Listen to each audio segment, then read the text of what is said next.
Muy buenos días a todos. Hoy es sábado, día 20 de marzo. Estamos en la semana cuarta de Cuaresma.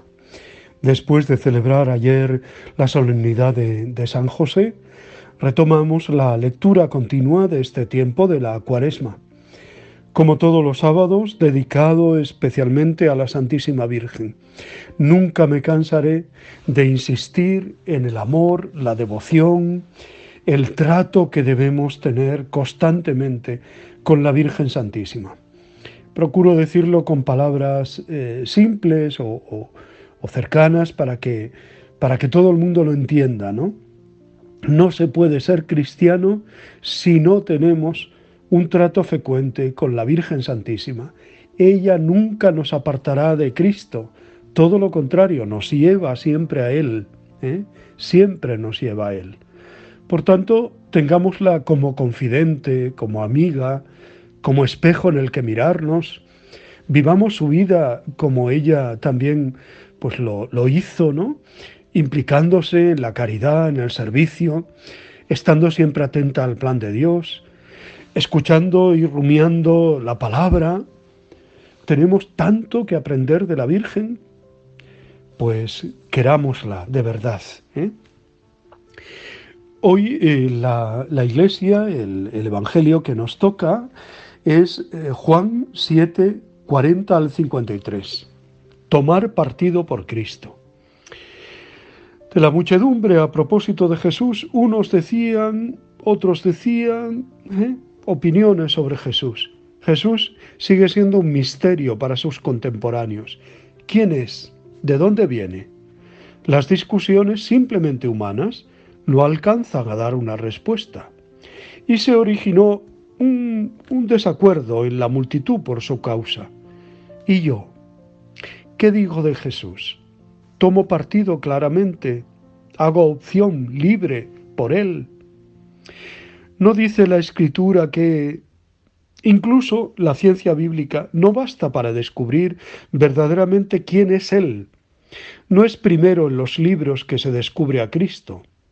Los escribas y los fariseos eran la más alta autoridad doctrinal, los mejores especialistas en discusiones sobre la Escritura.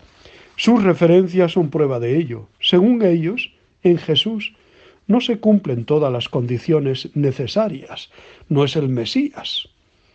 La condición esencial para conocer a Dios es la humildad y tener un verdadero trato con Él, un encuentro personal con Cristo. Hay que saber desprenderse de sí mismo, renunciar a los propios puntos de vista, dejarse conducir. Más allá de mis dudas y de mis preguntas, Señor, haz que te conozca. Acepto no saber captar todo. Sé que no puedo comprenderlo todo. Del linaje de David y de la aldea de Belén ha de venir el Mesías. A menudo es así. Los detalles nos bloquean. Nos quedamos en bagatelas, en tonterías.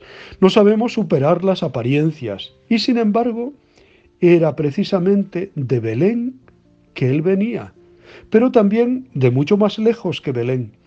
Esa pequeña aldea podía ser causa de ilusión. Dios permanece escondido detrás de las apariencias humanas.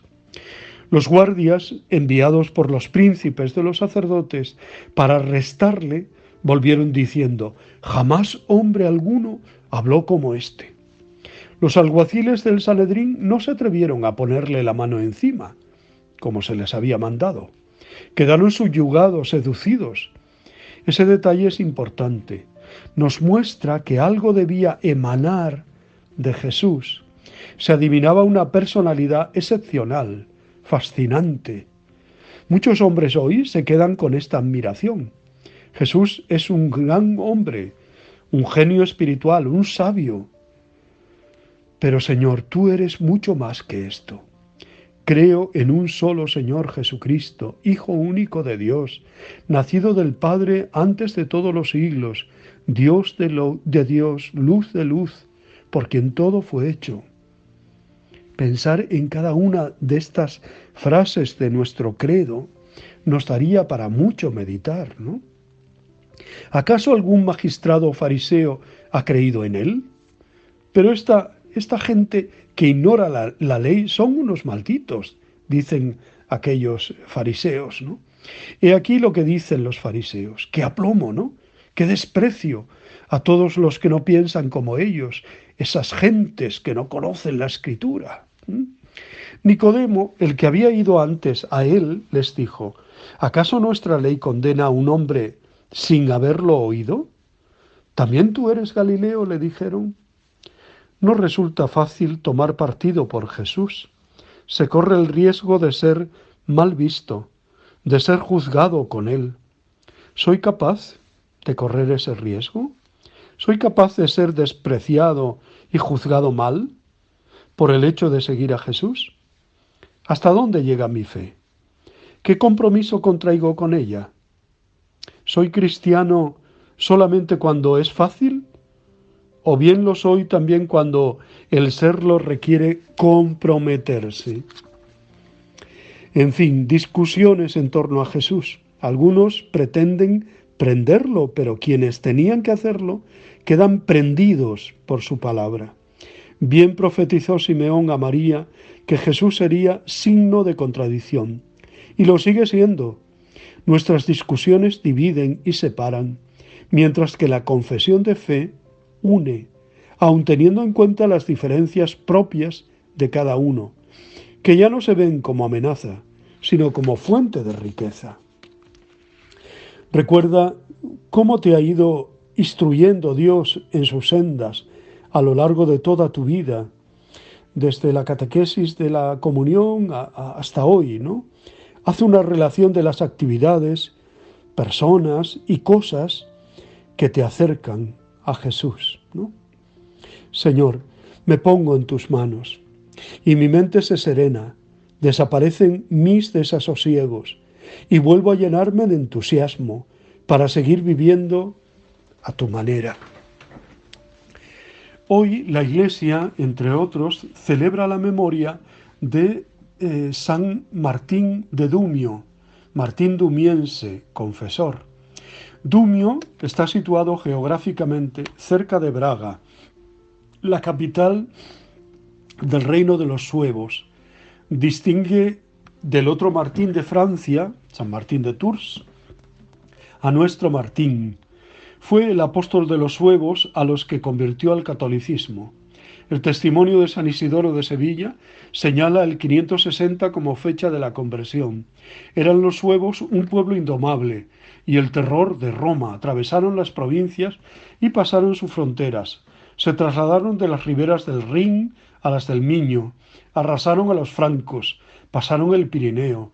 Luego se reparten las tierras de Galicia y ponen su capital en Braga. Llegaron a bajar hasta la Bética, conquistaron Sevilla en las tierras llanas.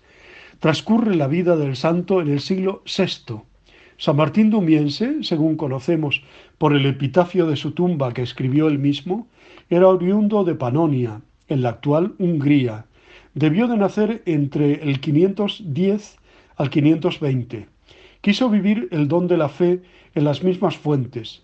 Peregrina a Palestina con la avidez de conocer, pisar, besar y tocar la tierra de Cristo, ¿no?